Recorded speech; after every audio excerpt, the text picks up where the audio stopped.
Readings of Almighty God's Words. Exposing Antichrists. Item 10. They despise the truth, brazenly flout principles, and ignore the arrangements of God's house. Part 7. 2. Selling books of God's words for personal profit. Next, we will fellowship the second aspect, which is the actual behavior and approach of Antichrists treating God's words as commodities. This approach involves this type of Antichrist treating various kinds of books of God's words as commodities. When they obtain these books of God's words, they believe they have acquired the capital to earn money, possessing the assets needed to do so. These books, printed with God's words, become their assets, the commodities they intend to sell, and the objects they use to make excessive profits. Antichrists withhold these books, not distributing them according to the principle required by God's house, but rather seeking to improperly gain profit based on their own intentions. What is the principle of distributing books in God's house? It is to distribute them to all who love to read God's words and who thirst for the truth, and to do so for free. Regardless of how many people receive them or how many books are distributed, it is always free of charge. When believing in God in Christianity, the Bible isn't free. It must be bought. But now, these words of God and these books are freely distributed by God's house, which is a key point.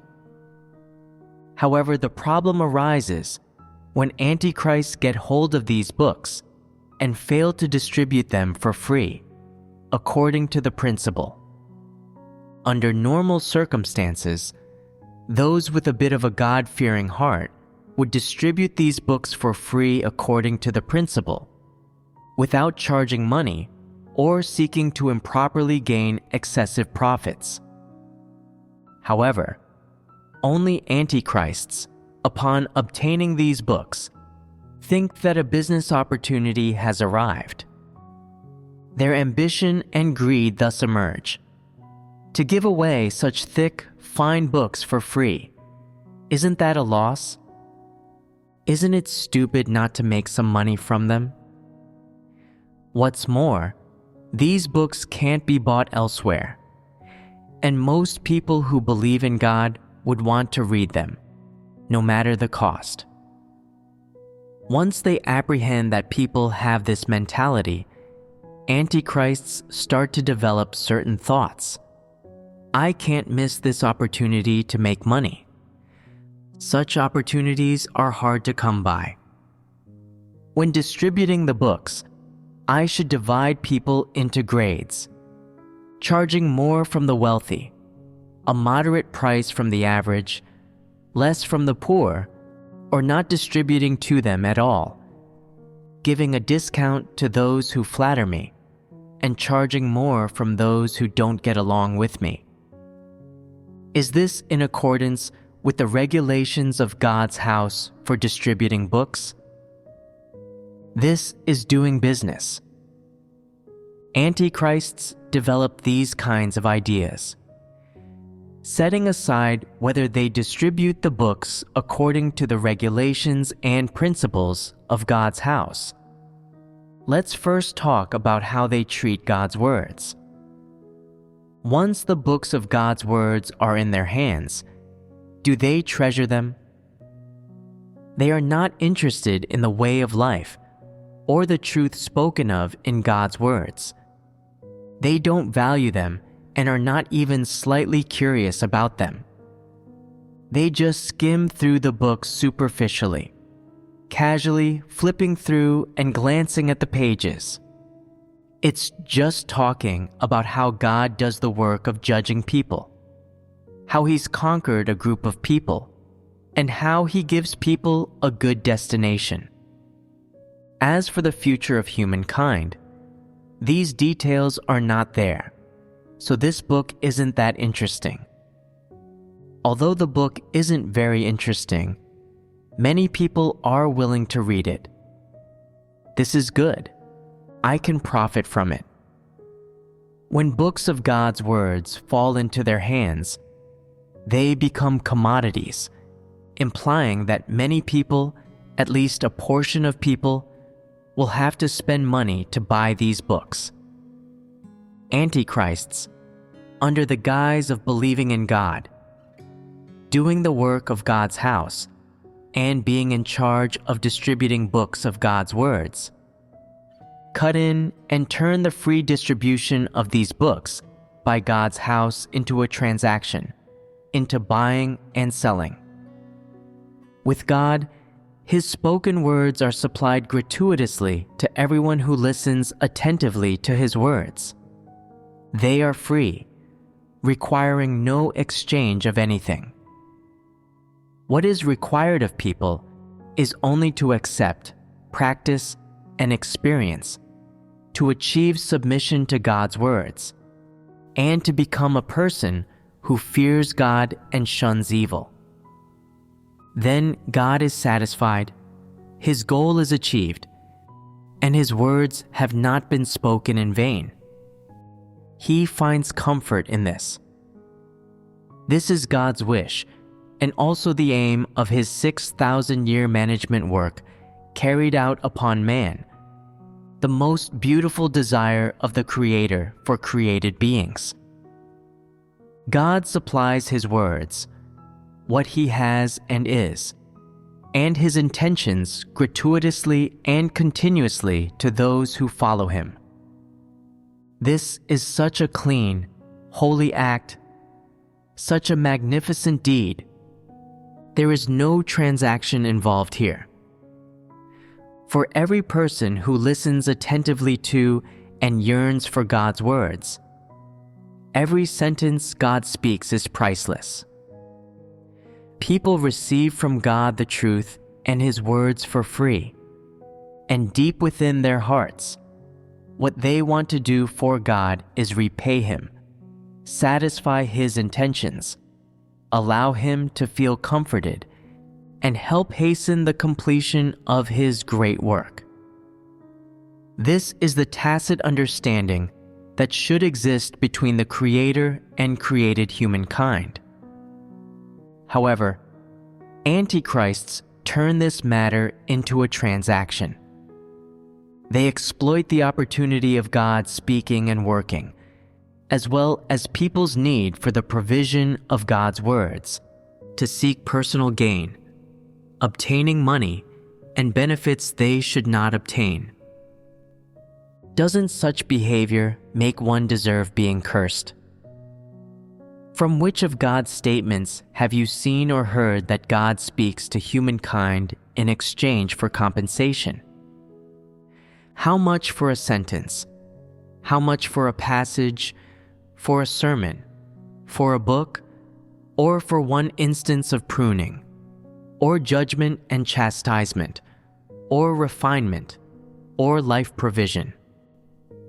Has God ever spoken such words? God has never said such things. Every sentence, passage, and piece issued by God, every instance of being pruned, chastised, and judged, and tried and refined that people receive from God, as well as the supply and nourishment of God's words, and so on. All of these, which of them can be measured by money? Which of them can be obtained by humans in exchange for money or material things, or by paying a fleshly price? None of them. Everything that God does, all the truths that God expresses, are priceless. Precisely because they are priceless, because there aren't any money or material things that people could exchange for God's possessions and being, God says He supplies His words to people free of charge. Yet, Antichrists cannot see the priceless and precious nature of the truths and what God has and is, which He expresses. Instead, they seek to improperly obtain excessive profits from them, which is utterly shameful. Some Antichrists, in order to torment people, to establish their own reputation and prestige, and to make others feel their terror and power, withhold God's words, not distributing them to the brothers and sisters under them. Thus, in some churches where such evil people and antichrists hold power, the brothers and sisters find themselves without God's words to read or God's sermons to listen to. Aren't such people curseworthy? What have they treated God's words as? As their private property. God's words are given by God to those who sincerely believe in and follow God. They are not bestowed upon any one individual, and they certainly are not any individual's private property. God's words are spoken to all humankind, and no one can withhold God speaking for any reason or excuse. Yet, Antichrists exactly play such a role, breaking the norm to do this.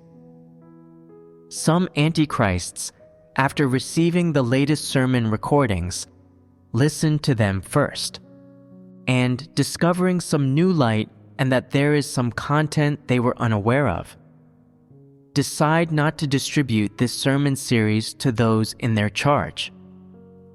Without anyone else's knowledge, they withhold the sermon recordings. What is the purpose of withholding?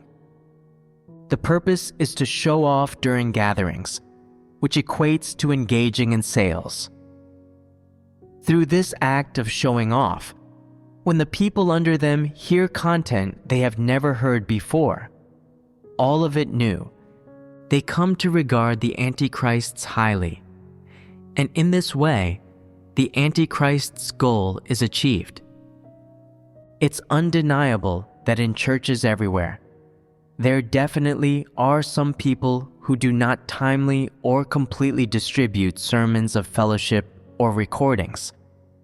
Such individuals absolutely exist. Furthermore, some Antichrists distribute books of God's words based on people's attitudes toward them, giving them to those who cozy up to or flatter them. Even though the books are free, not everyone can easily receive them. The principle of free and timely distribution is compromised in the Antichrist's hands, subject to different conditions. They might grudgingly give the books to those who are with them or who listen to them, but not necessarily in a timely manner.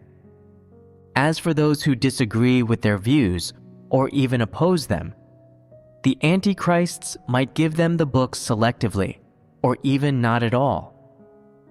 Antichrists not only seek to improperly obtain excessive profits in the distribution of books of God's words, but also use it as a means to draw people in, win people over, as well as to suppress and torment others. They are capable of all sorts of wrongdoing. They can even threaten people, saying that if someone speaks ill of them, doesn't elect them, or votes against them, they might withhold God's words as a means of taking action against that person. Therefore, some people, out of fear of not being able to timely receive books of God's words or sermon recordings, are terrified of these Antichrists. Even if the Antichrists do evil and they themselves suffer unfair treatment, they dare not report them, fearing being suppressed and tormented by the Antichrists, losing contact with the above, and missing out on the watering and supply from the above.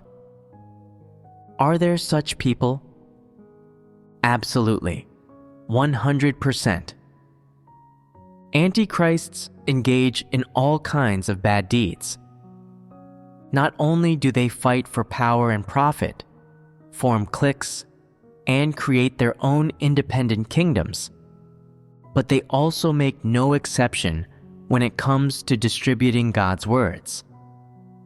Anything that can enable them to improperly gain benefits and obtain their status and power is exploited by them. They spare nothing, including God's words. Have these things happened in your church, around you? Some antichrists threaten those below them, saying, "If you don't elect me, if you report me to the above, if you don't take a liking to me, if you snitch and I find out, then you won't get any more sermon recordings.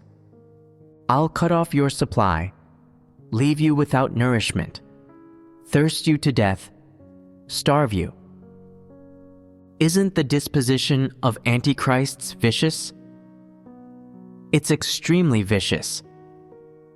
They are capable of doing all manner of bad things. If you encounter such antichrists, how would you handle them? Do you dare to report them to the above? Do you dare to unite and reject them? Yes. You say yes now, but when you're actually faced with them, you might not dare. You'd shrink back, thinking, "I'm of small stature, I'm young, I'm weak and alone. If the antichrists really gang up to bully me, wouldn't I be finished? Where is God? Who would listen to my grievances? Who would redress my grievances and avenge me? Who would stand up for me? Why is your faith so small?" You become timid when faced with an antichrist. But what if Satan threatened you in person? Would you then stop believing in God? What would you do if an antichrist didn't distribute God's words to you? What if they made you pay money for the books of God's words? What if every time the Antichrist distributed books of God's words to you, they made it difficult for you and spoke harshly? Is this situation easy to handle? Let me tell you a clever strategy. Whenever it's almost time for the distribution of the books, you should stand aside with the Antichrist, energetically speaking sweet words, vigorously praising and complimenting them to gain their trust. Once they distribute the books of God's words and sermon recordings to you, then find an opportunity to report them to the above. If there's no avenue to report them to the above, look for a chance to unite with discerning brothers and sisters to restrict and bind the Antichrist. This is truly eliminating harm for the church and most aligns with God's intentions. Some may ask, what if the Antichrist discovers this plan? If you're not confident this time, then wait for the next opportunity. When you have the courage and the conditions are right, that's when you take action. In short, if you're afraid that the Antichrist will cut off your nourishment, then don't make a big show of things at first. Don't expose yourself or let the Antichrist see through you.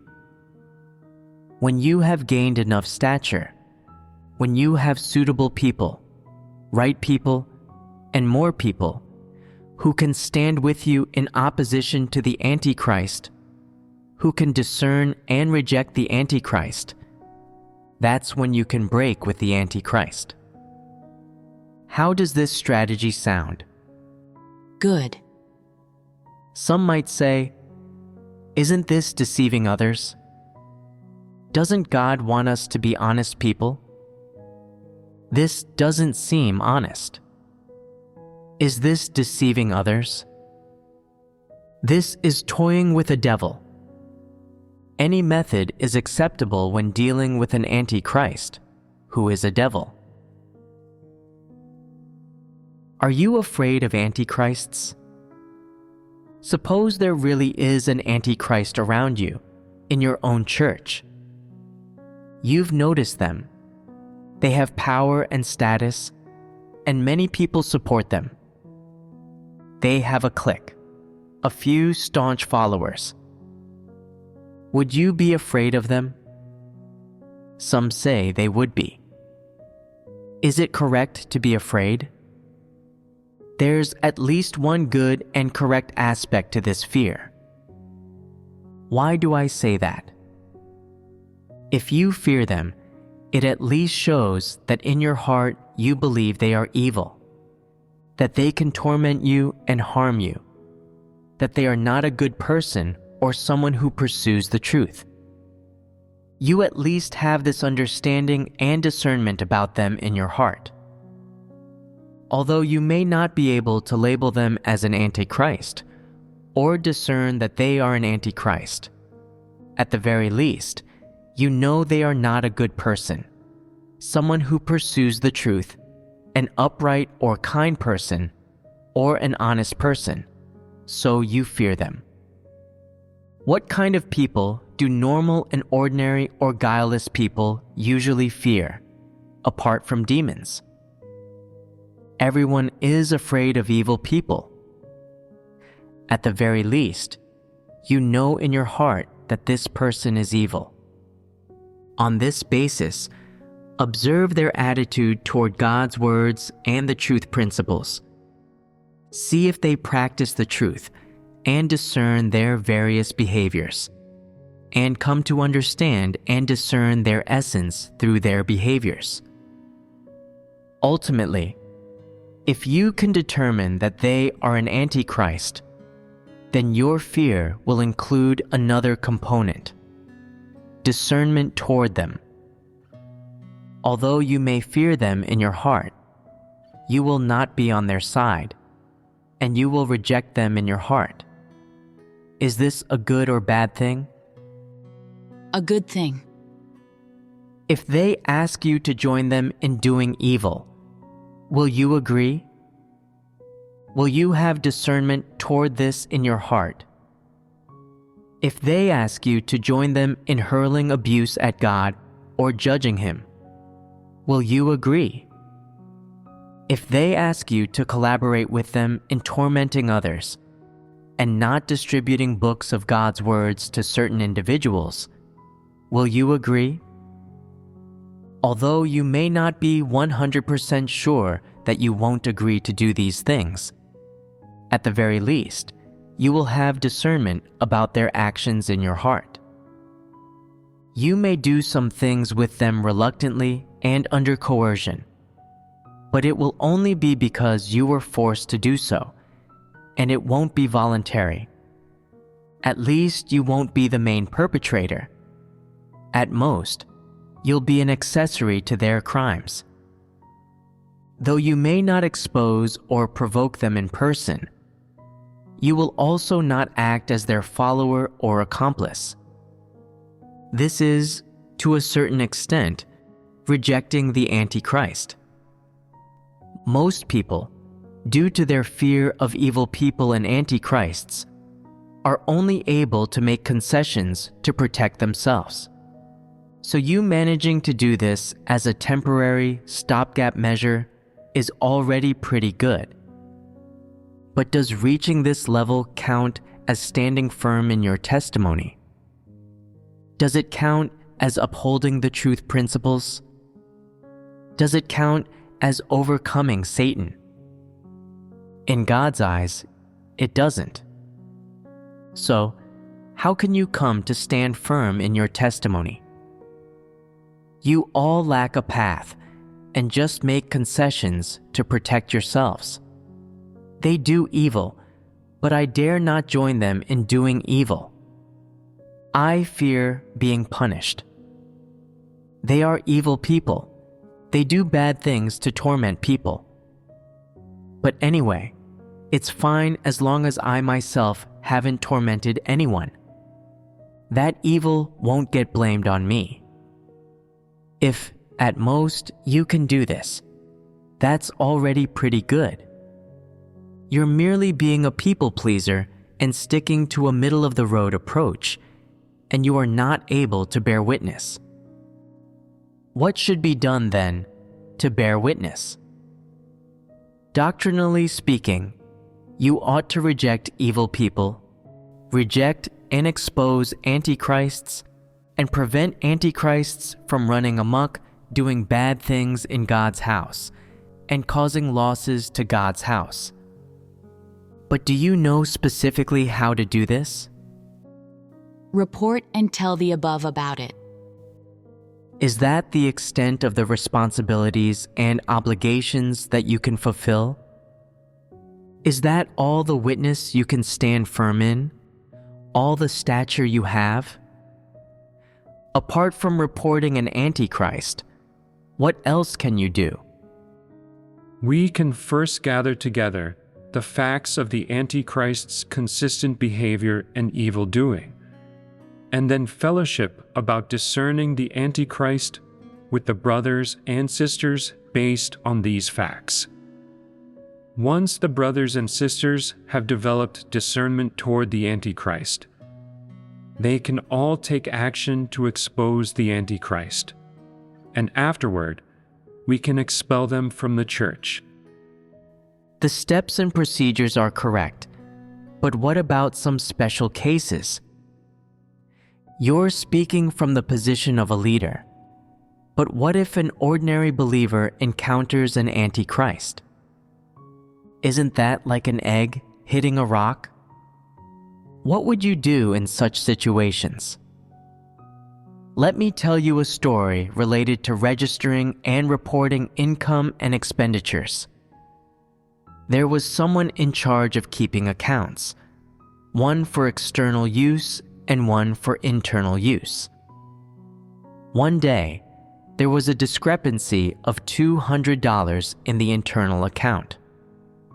Later on, the supervisor came to check the accounts and saw the discrepancy. They said, "Tear up the internal account. Just keep the external one so that there will be no evidence." One of the individuals there disagreed, saying, "This is an offering. No matter how much money it is, it's God's money. You can't do this." The supervisor didn't say anything, while another person commented, "What's $200? When antichrists embezzle, it's tens of thousands at a time."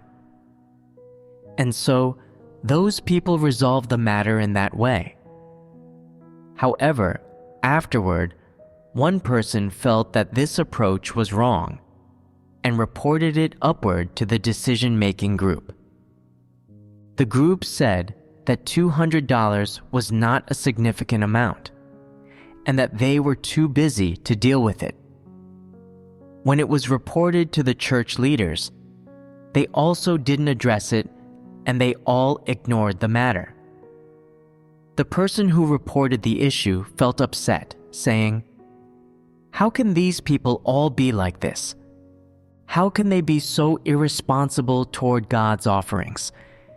They even dare to engage in deception so blatantly." They were upset about this.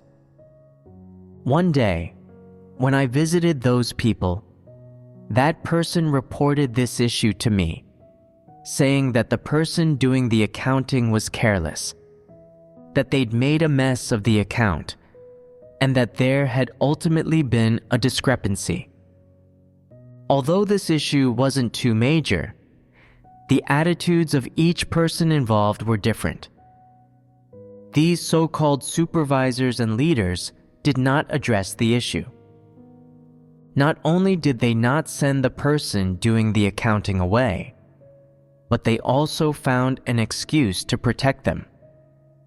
the person who reported the issue kept reporting it. However, they were excluded by many people. Tell me, what kind of mentality did this person have when they reported the issue? If they had the same attitude as the other person, the one who said, "It's just $200. Why are you making such a fuss about it?" When antichrists embezzle, it's tens of thousands at a time. Would they still have reported it?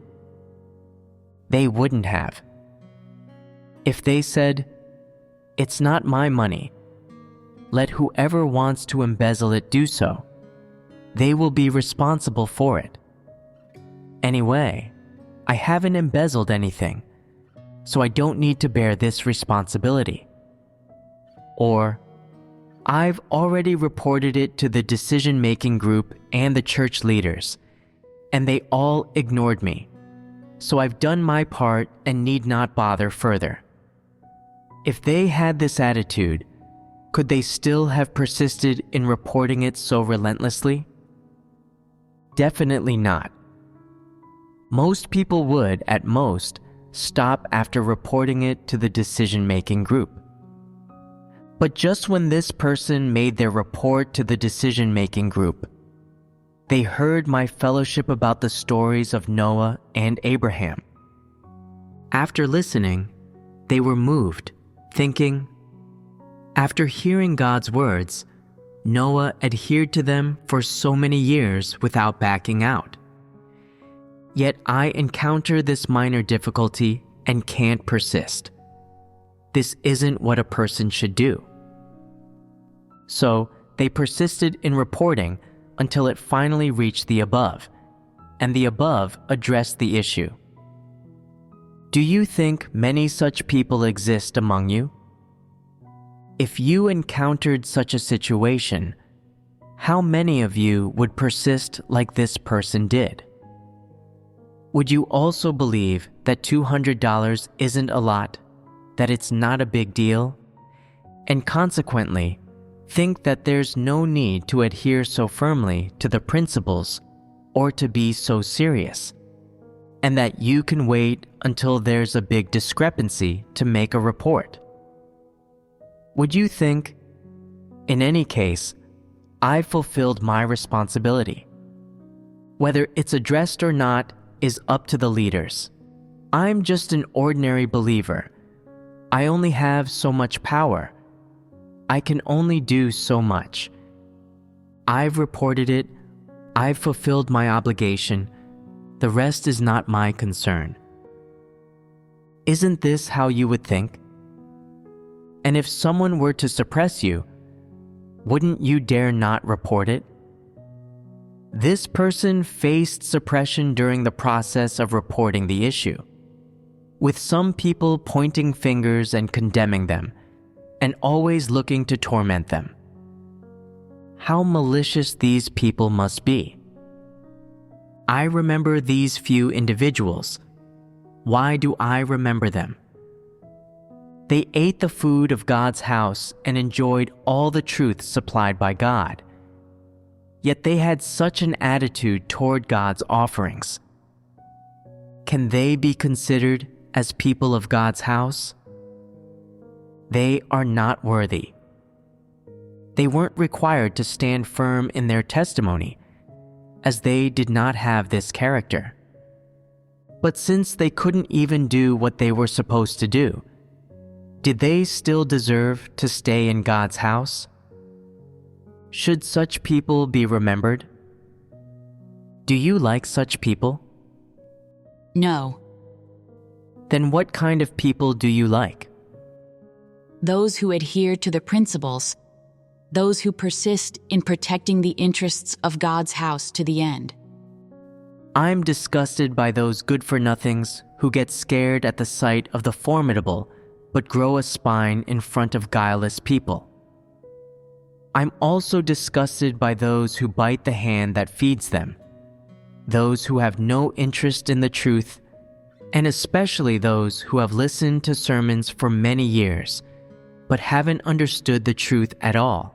or changed in the slightest, and still resist and guard against God deep in their hearts.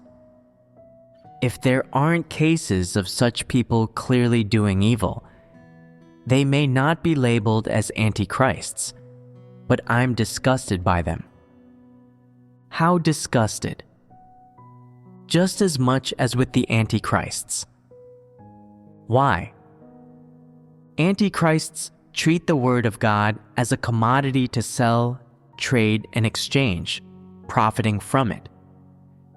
While this type of person may not profit from God's words, we can extrapolate from the attitude with which they treat God's words that they are just like antichrists, that they do not follow God's way, or even possess the simple and most basic attitude that they ought to have toward God's offerings, and that they bite the hand that feeds them.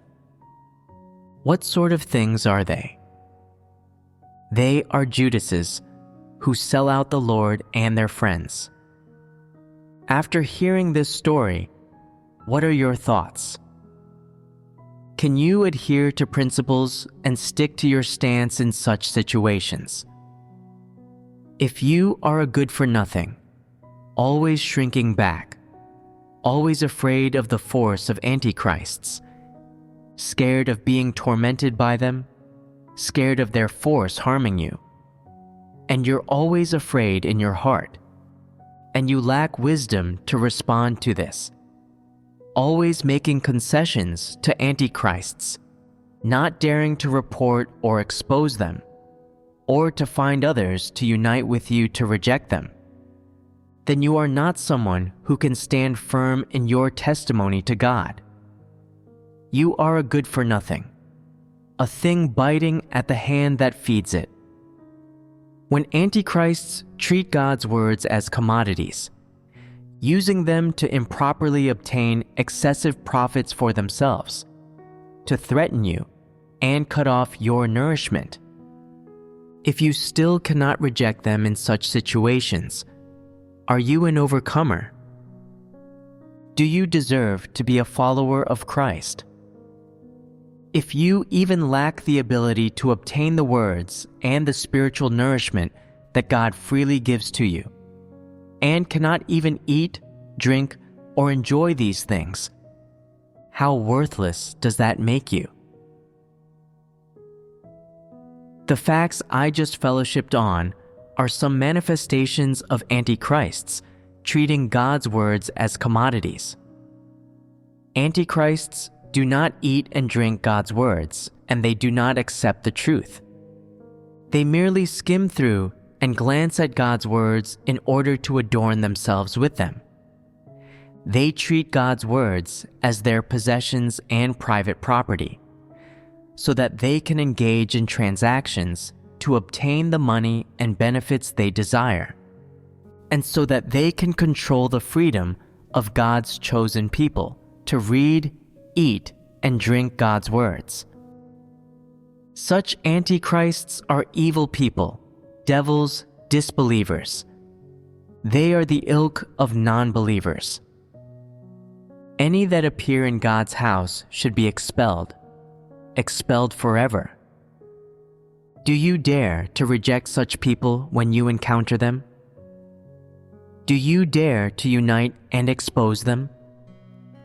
They should be exposed. They should be rejected. God's house is reigned by the truth. If you don't possess such stature, it proves that God's words and the truth have not become life within you.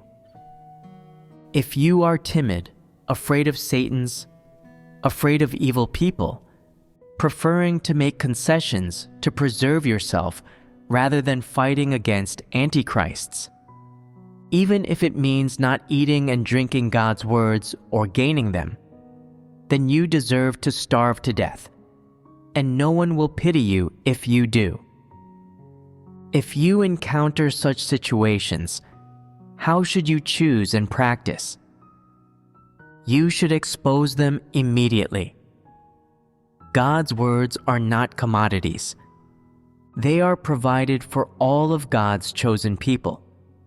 They are not the private property of any individual.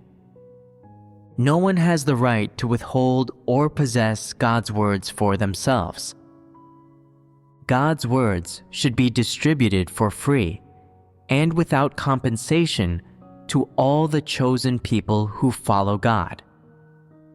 Anyone who withholds them, seeks to improperly obtain excessive profits from them, or has personal plans regarding God's words is curseworthy. They are individuals whom God's chosen people should stand up to expose and reject, and they should be cleared out and cut out. Do the two items that I fellowship today sufficiently illustrate how antichrists despise God's words? Antichrists never treat God's words as the truth, nor do they cherish, treasure, or treat them like the words of the Creator. Instead, they display their unspeakable, despicable, sordid intents at every turn. They only wish to use God's words to achieve their unspeakable goals. And whether in terms of material or immaterial things, they want to use God's words to improperly obtain profit for themselves, to gain money and material things, or to achieve their goal of making people adulate, look up to, idolize, and follow them. These things are abhorrent to God and should be rejected by people. Whenever anyone discovers such individuals or such things taking place, they should rise to expose and reject them, stopping such individuals from standing firm among God's chosen people. Some say that they would report it to the above if they encountered these things, but that is too passive and slow. If you merely report these things to the above, then you are so worthless. You have eaten and drunk so many of God's words and heard so many sermons, yet you only know to make reports. This means that your stature is far too small. Surely you have other methods to deal with antichrists. Making a report to the above is the last resort, a step taken only when absolutely necessary. If you are outnumbered, outmatched, and lack discernment, and are unsure whether someone is an antichrist, you might not dare to expose their various manifestations and actions. But if you are certain that they are an antichrist and still don't dare to stand up to fight against, reject, and defeat them, aren't you so worthless? The bit of truth you understand isn't being put to use. Are you sure that what you understand and hear is the truth? If it is, why don't you dare to stand up sternly and righteously and fight against the antichrists? It's not like antichrists are the governing authorities. What are you afraid of them for?